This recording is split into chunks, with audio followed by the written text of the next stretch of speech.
You might have heard the story by now. The weblog Little Green Footballs revealed photo fraud by the Reuters news agency. This Reuters photo ostensibly shows smoke rising from Beirut after an Israeli attack. But a closer look shows unnatural repeating patterns in the smoke. It turns out that the Reuters photographer used photo editing software to add more smoke to the image to make the damage to Beirut seem greater than it really was. Reuters publicized the photographer's claim that he was, quote, trying to remove dust marks and that he made mistakes due to the bad lighting conditions, end quote. Yeah, right. In recent weeks, dozens of fake news photos have emerged from Lebanon, each one inflating the degree of damage with the effect of harming Israel's image in the public eye. Here's an example of falsely orchestrating events, courtesy of the New York Times.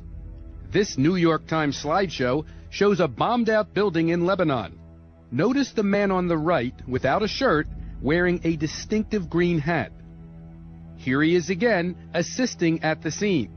Here's the same guy, this time posing as one of the dead victims, being pulled out of the rubble.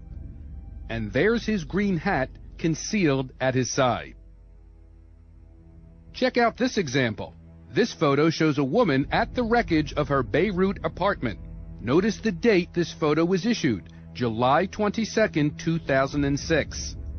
Now here's another photo showing the same woman bewailing the destruction of her house after, quote, Israeli warplanes repeatedly bombed the area overnight, end quote. The date of this photo? August 5, 2006, 2 weeks after the first one.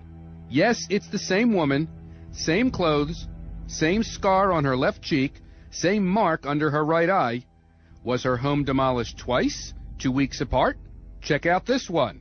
U.S. News and World Report ran this cover photo of a Hezbollah fighter overlooking a fire in Beirut.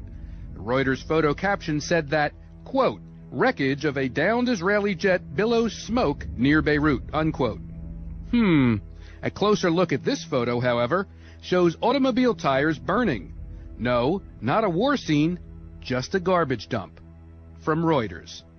One popular media trick is where photographers intentionally place objects into a scene to increase the dramatic effect. What's wrong with this picture? Here's a Reuters photo from the Lebanese village of CANAL.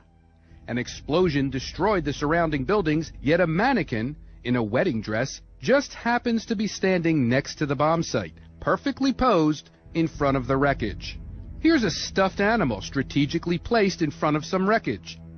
Notice that the toy is completely clean, even though the rest of the scene is dust-covered rubble. From Reuters. And now Associated Press gets into the act, with Mickey Mouse magically appearing, dust-free, in the rubble of Beirut. Though not to be outdone, Reuters gives us Minnie Mouse, clean, fresh, and dust-free. Mark Twain once said, quote, if you don't read the newspaper, you are uninformed. If you do read the newspaper, you are misinformed. By exaggerating Israeli violence, these fraudulent photos increase sympathy for Hezbollah and generate world pressure on Israel to stop its attacks. And news agencies like Reuters are complicit in this fraud.